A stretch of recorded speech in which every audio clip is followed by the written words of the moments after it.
le ciel de Soledar, le bruit incessant des frappes.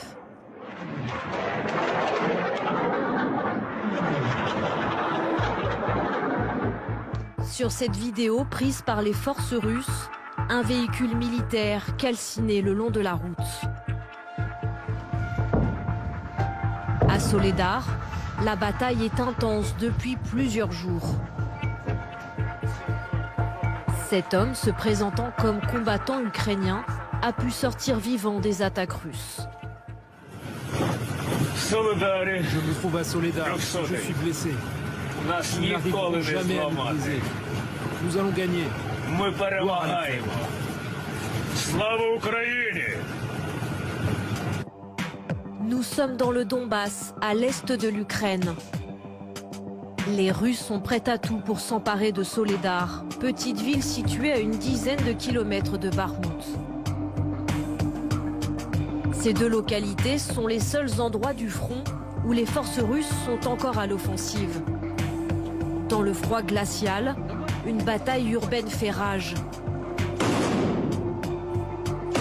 Et les Russes testent une nouvelle stratégie. Ils attaquent par petits groupes, jusqu'à 4 vagues d'assaut successives sur les positions ukrainiennes.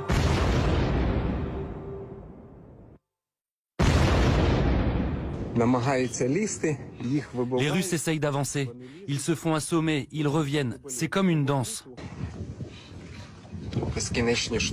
Ce sont des attaques qui ne s'arrêtent jamais.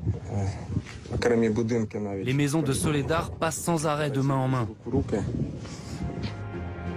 Dans les deux camps, les pertes humaines sont considérables. Impossible à chiffrer précisément, mais Kiev évoque jusqu'à 15 000 morts côté russe.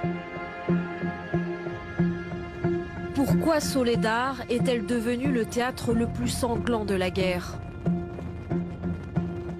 Que viennent chercher les Russes, et plus précisément les mercenaires Wagner?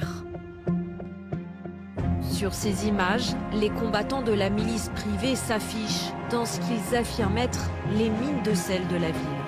Soledar, en russe et en ukrainien, cela veut dire don du sel. Cette petite ville d'à peine 12 000 habitants, elle est effectivement connue depuis la fin du 19e siècle pour son extraction de sel. Pour une milice privée, une société comme celle de Wagner, qui a déjà l'habitude de se payer sur le dos des contractuels, je dirais, elle a l'habitude, cette société, eh bien, de se payer sur les ressources naturelles.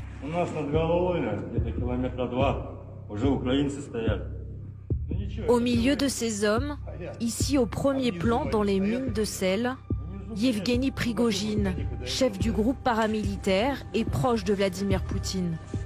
Cette bataille est aussi une manière pour lui d'asseoir son influence auprès du président russe. Ici, on a affaire à une armée privée, avec une obligation de résultats et de moyens. Pour l'instant, Prigojine, lui, ce qu'il compte, c'est de prendre une ville, de se photographier dans une partie de cette ville sans qu'on puisse vraiment vérifier d'ailleurs s'il est au centre de Bakhmout ou de Soledar. Mais il a un contrat, le contrat c'est signé, c'est de tuer le plus d'Ukrainiens pour qu'ensuite les Russes arrivent et puissent occuper une zone. Soledar est-elle d'ores et déjà aux mains des Russes? Si le groupe Wagner l'affirme, les Ukrainiens et même le Kremlin ont démenti cette version toute la journée.